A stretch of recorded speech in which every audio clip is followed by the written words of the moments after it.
দিদিমণি, ছুটবেন না। বুঝতে পারছি আপনার ভীষণ বিপদ। এবার ওদের হাতে পড়লে আর আপনাকে রক্ষা করা যাবে না। দাঁড়ান দাঁড়ান, শুনুন। হ্যালো, খেতুয়া পাড়া থেকে। দিন। স্নেহের ফোনটে, বহুদিন যাবৎ তোমার কোনো সংবাদ পাই নাই। তোমাকে বড় দেখিতে ইচ্ছে হইতেছে, পারিলে একবার আসিও। পুনশ্চ এই বৎসর আমার বাগানে আমের ফলন ভালোই হইয়াছে, এবং ননটেকে সঙ্গে করিয়া লইয়া আইসো। ইতি তোমার মাসি। যাই। নন্টেকে? কি হলো রে? মাসির চিঠি রে নন্টে, আমাকে যেতে লিখেছে। এবার তোকেও সঙ্গে করে নিয়ে যেতে বলেছে। সত্যি? চল, শুভযাত্রায় দেরি করে লাভ নেই। ফোনটে, কালই দুর্গা দুর্গা বলে বেরিয়ে পড়া যাক। তার বলতে চল স্যারকে বলে ছুটি করিয়ে নি। ওই যে কেলটু আসছে।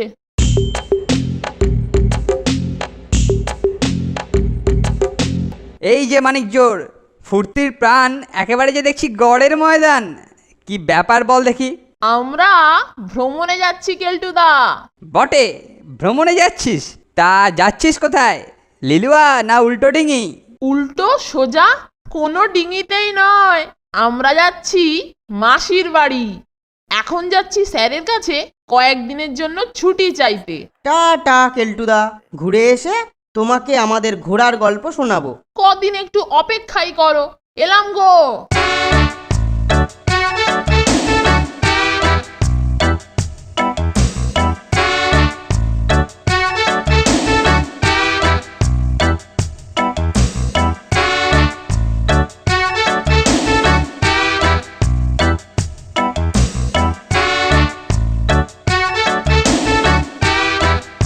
এই, কোথায় যাচ্ছিস রে?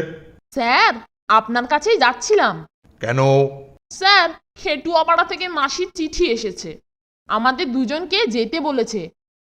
তাই বলছিলাম স্যার, কয়েকদিনের জন্য ছুটি পাবো? কদিনের জন্য যেতে চাস? স্যার, 1 সপ্তাহ। হ্যাঁ, ঠিক আছে, যা।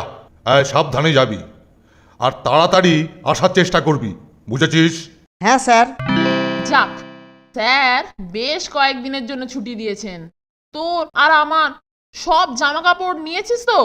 চল এবার তাড়াতাড়ি স্টেশনে পৌঁছই। হ্যাঁ চল। হ্যাঁ রে, তোর মাসির বাড়ির অ্যাড্রেসটা ঠিক মতো নিয়েছিস তো? আরে তোকে ওসব চিন্তা করতে হবে না, তুই চল না। একটু পরেই ওরা বেরোবে। যাবার আগে হতচ্ছাড়াদের একটু দৈহিক শখ দিয়ে দিই। আমাকে বলে কিনা মাসির বাড়ি ঘুরে এসে গল্প শোনাবো। তা দেখি মাসির বাড়ি যায় না হাসপাতালে যায়।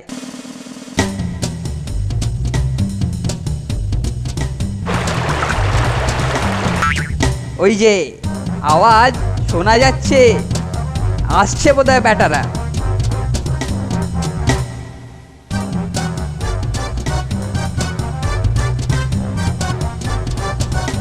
চল, দুর্গা দুর্গা। এটা কি হলো কেলটুদা? হাজবাড়ার সময় পেলে না? হাঁচ বাড়াবার সময় অসময় আছে নাকি রে? হাঁচি এলো, হেঁচে ফেললাম। হে, যত সব ইয়ের মতো কাজ। একটু দাঁড়িয়ে গেলে হতো না রে ফোনটে? দূর দূর, ওর ওই মেকানিক্যাল হাঁচির কোনো অশুভ ক্ষমতাই নেই। তাহলেও ফোনটে, চল না, একটু দাঁড়িয়েই যাই। না রে, ট্রেনটা ফেল করব, তাড়াতাড়ি চল। উপস! এই রে, কেউ এখানে ভুল করে সাবানার জল ফেলে রেখেছে। পিঠটা গেছে রে মাইরি। কোন বেল্লিক এখানে সাবান রেখেছিল বলতো? ওই যে আসামি, ওর কৃতকর্মের ফল এখন বল হয়ে বেরোচ্ছে।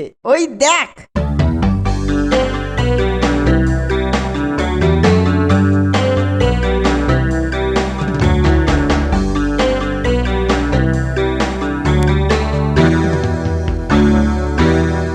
ওরে বাবারে, ওরে বাবারে,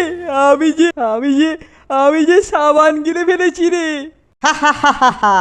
দেখো কেলটুদা, আমাদের কাছে বাগড়া দিতে গেলে কি রকম ফল হয়। তোমার ফ্যাসাদে তুমিই পড়েছো। চলি গো কেলটুদা, ফিরে এসে আবার দেখা হবে। আমরা যতক্ষণ না মাসির বাড়ি থেকে ফিরি ততক্ষণ তুমি এবার যত খুশি বল ছাড়ো আর খেলা করো। টাটা।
যাক, এ পর্যন্ত বেশ ভালোই ভালোই পৌঁছে গেলাম, তাই না ফোনটে? কিন্তু এবারেতে কিভাবে যাবি? এবারে আর কোনো যানবাহন নেই রে নন্টে, তাই কেবল পায়ে হেঁটে মাত্র মাইল 6। কি বললি? 6 মাইল হাঁটতে হবে? ওহো, কি রে নন্টে, ভিড়মি খেলি নাকি? ভিড়মি খাওয়াটা কি অন্যায় হলো ফোনটে? এই রোদ্দুরে 6 মাইল রাস্তা হাঁটা কি সোজা কথা? তুই যদি আগে আমাকে এরকম বলতিস, আমি তো কখনোই আসতাম না তোর সঙ্গে। হে হে, তাও তো তোকে একটা কথা বলিনি রে নন্টে। আবার কি কথা রে? জানিস তো, আমি এর আগে কখনো এখানে আসিনি মাইরি। শুধু শুনেছি এই স্টেশনে নেমে নাকি মাসিদের বাড়ি খেটুয়াপাড়া যেতে হয়। হ্যাঁ রে, রাস্তা তো দুদিকে চলে গেছে, কোন দিকে যাবি? চ না, ডান দিকে রাস্তা ধরে এগোই। তার থেকে চল পরের ট্রেনে ফিরে যাই। সে পথ আজ বন্ধ রে, আজ আর কোনো গাড়ি যাবেও না আসবেও না। তার চেয়ে চল না, নতুন জায়গা আবিষ্কারের মতো আমরাও মাসির বাড়ি খুঁজে বার করি। তাতে বেশ অ্যাডভেঞ্চারও হবে, মাসিও খুশি হবে, ভাবতেই পারবে না যে আমরা পৌঁছে গেছি। তবে তাই চল।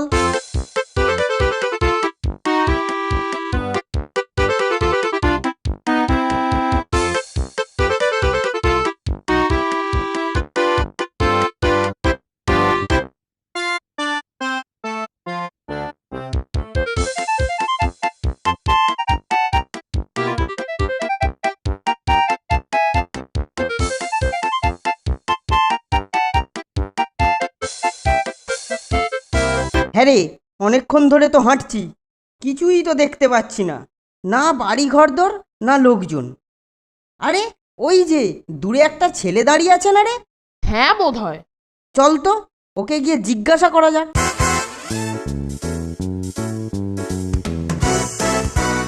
হ্যাঁ ভাই, আমরা অনেক দূর থেকে এখানে ঘুরতে এসেছি, কিন্তু রাস্তাঘাট কিছুই চিনি না। খেটুয়াপাড়াটা কোন দিকে হবে বলতে পারো? আমরা অনেকক্ষণ ধরে রাস্তায় রাস্তায় ঘুরছি। হি, কেন পারবুনি গো, হুই যে হুতায় লিলি করতিছে, উই যে ওখানেতে উই দেখা যায়।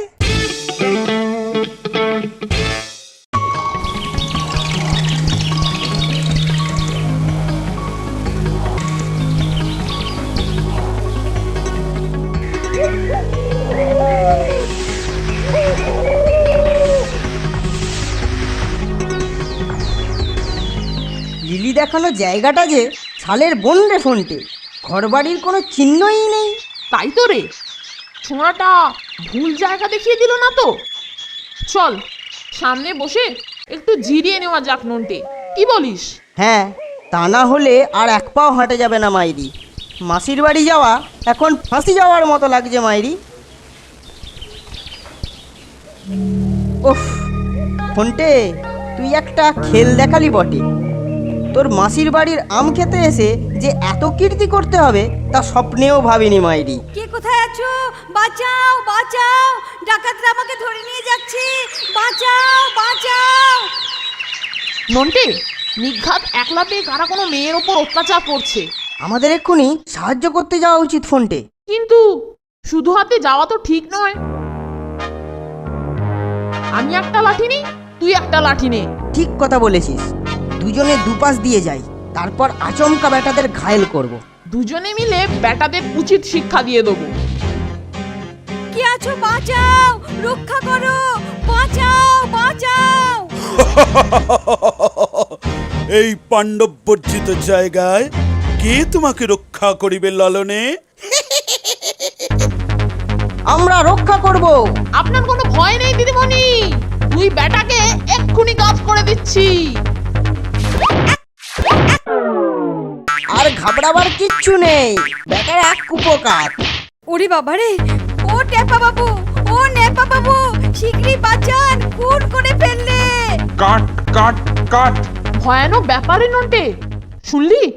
কে যেন বললো কেটে ফেলতে, বোধহয় মেয়েটিকে রে। তাই হয়তো ওরকম ছুটছে। শিগগিরই ওর পেছনে চল, আমরা ওর কোনো ক্ষতি হতে দেব না কিন্তু। দাঁড়। আমাদের দুজন হোতকা ভিলেনকে কোঁচকা মেরে ঠান্ডা করে নায়িকাকে তাড়া করে নিয়ে যাচ্ছে। এরকম তো হবার কথা নয়, কিন্তু শিগগির ওদের আটকাও। ছোকরা দুটোর মতলব ভালো ঠেকছে না। ওরা নির্ঘাত কোনো ছিনতাই পার্টির। নায়িকার কিছু এদিক ওদিক হয়ে গেলে আমার ছবি আধারে ঘেরা গ্রাম আধারেই থেকে যাবে। আটকাও ওদের।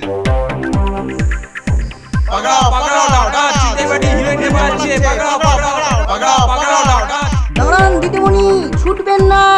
দাঁড়ান দাঁড়ান, শুনুন। কি হইয়াছে বাবু? ছোটাছুটি করতেছেন কেন? খানিক আগে দেখনু এক দিদিমণির পেছনে দুটো ছোঁড়া ছুটতেছে। সাংঘাতিক ব্যাপার মোড়ল মশাই। আমরা সিনেমার শুটিং করছিলাম, তা ওই দুই ছোকরা কোথা থেকে যেন এসে ছবির দুজন ভিলেনকে প্রায় খুন করে আমার ছবির নায়িকাকে ধরার জন্য ছুটছে। ছুটলেই হলো, এখান থেকে নায়িকা ধরে নিয়ে যাবে। কার গদ্দানে কটা মাথা আছে দেখি তো দেখি। ছোঁড়া দুটোকে ধরে আমাদের হাতে দিয়ে দেন ডাইরেক্টর মশাই, তারপর দুটোকে বাঁশ ডাল দিয়ে এমন শিক্ষা দেবনি যে কোনো দিন আর নায়িকা ধরার জন্য কারোর পেছনে ছুটবে নি। ও টেপা বাবু, ও নেপা বাবু, শিগগিরই বাঁচান, খুন করে ফেললে। দাঁড়ান দিদিমণি, ছুটবেন না। দাঁড়ান দাঁড়ান, শুনুন। ধরা ফোনটে, ব্যাপারটা কিরকম উল্টো হয়ে যাচ্ছে মনে হচ্ছে। এখন মনে হচ্ছে ওরা খুনে ডাকাত বলে আমাদেরই ধরতে আসছে। দিদিমণিকে বাঁচানোর বদলে এখন নিজেদেরই বাঁচাতে চল। চল জঙ্গলে গা ঢাকা দিই। ঠিক বলেছিস। ও টেপা বাবু, ও নেপা বাবু, শিগগিরই বাঁচান, খুন করে ফেললে।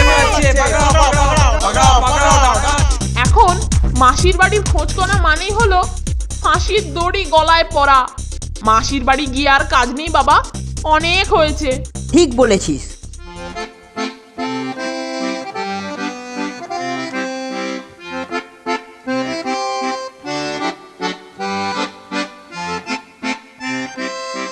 কিরে, কাল গিয়ে আজ সকালেই যে চলে এলি বড়, অথচ বলেছিলি কিছুদিন থাকবি।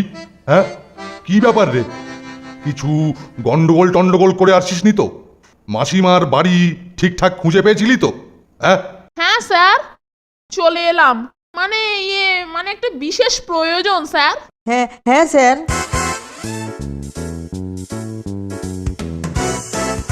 কিরে, কি এমন প্রয়োজন যে মাসির বাড়ির তোয়াজ ছেড়ে চলে আসতে হলো? আর তোর মাসিও তোদের এমনি এমনি চলে আসতে দিল? টাপ্পি লাগাচ্ছিস না তোরে? একটা খবর দেখ, খেটুয়াপাড়ার কাছে সিনেমার শুটিংয়ের সময় কারা যেন হামলা করেছে। কোথায়? এই যে পড়ে দেখ না। দৈনিক জয়ঢাক। খেটুয়াপাড়ার কাছে লোমহর্ষক কাণ্ড। চিত্রগ্রহণকালে দুই অভিনেতাকে ডান্ডার ঘায়ে ঘায়েল করিয়া নায়িকা লোপাটের চেষ্টা, শেষে গ্রামবাসীদের তাড়ায় দুর্বৃত্তদের পলায়ন। ইস, কি হলো রে? কিছু না গো,